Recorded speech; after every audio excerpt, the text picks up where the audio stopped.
Joining us now to talk more about the index and some of the major outcomes is Professor Raymond Parsons, who's a professor at the Northwest University School of Business and Governance.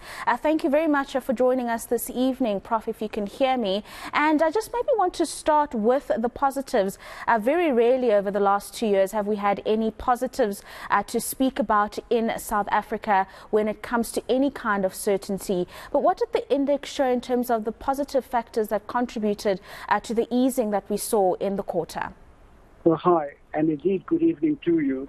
What I would say is, I think what we need to bear in mind, as you rightly said, we've had a spate of bad news, whether it was COVID-19 or the civil unrest or Eskom over the past year or so. And that certainly pushed this index to quite a high level, as you will see from the chart in the index.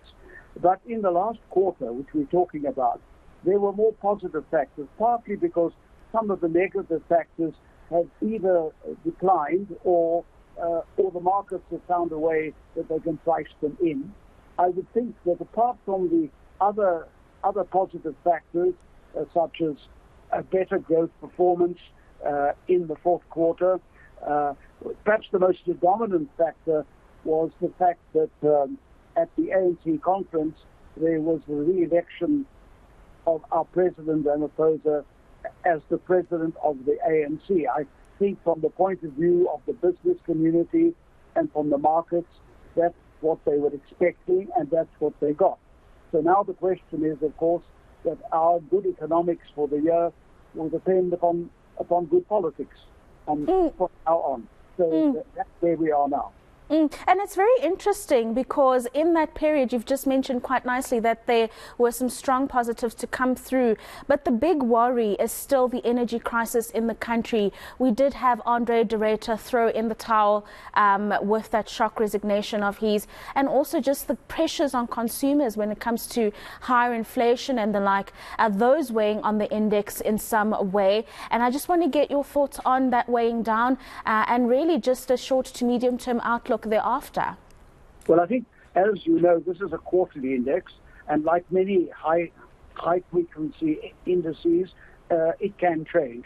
What we should note now is that there were positive factors in the fourth quarter, so there's a parting in the clouds of uncertainty. Now the question is, what do we make of it now? And against the background of the ANC conference, of course, because we now have a new ANC leadership in the governing party.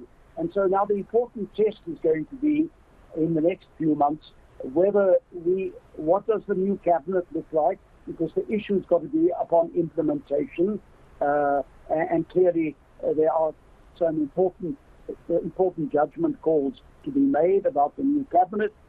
What can we do in the short term about load shedding? I think the ANC conference mentioned we should revisit some of the short-term issues that can keep the lights on, such as, for example, the power shifts. We may have to go back to that. And very important practical test is the commitment that within 3 months, by the end of February or March, a new CEO of Eskom will be in place. That's an important confidence-building factor. So these are the practical issues that need to address some of the concerns that still exist. How will our policy uncertainty unfold over the year? We've now got an opportunity to put some things right speedily and rapidly. And I think that's the message that comes out of the index. And I think also has come out of the remarks which the President has made, that indeed the time for talking has now stopped, and we must action what we have said we're going to do so that we can do better in terms of the job-rich growth that South Africa needs.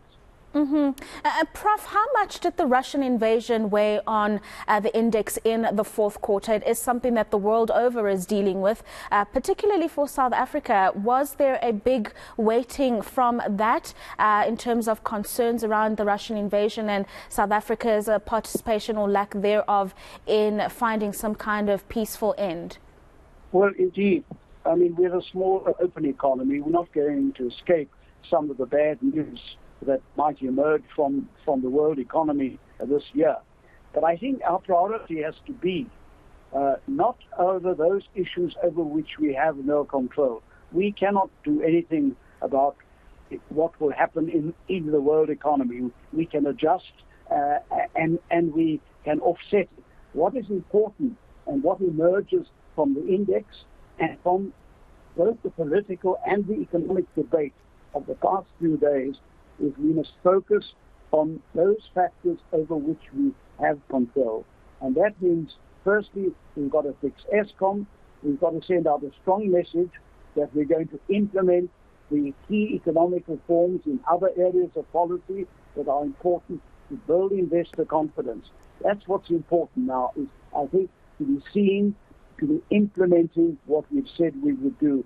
I've said often, if South Africa could factor talking into its growth rate, we wouldn't have a problem. So let's make a difference this year and ensure that government and the social partners grasp this opportunity that a lower index of uncertainty is presenting, and see whether we can behave in such a way during the year that we can push that index into positive territory, because it's still in negative territory and we've still got some way to go with unfinished business to get this economy right. Thank you very much for those insights, Professor Raymond Parsons, Professor at the Northwest University School of Business and Governance, weighing in on the Policy Uncertainty Index data from the fourth quarter of the year.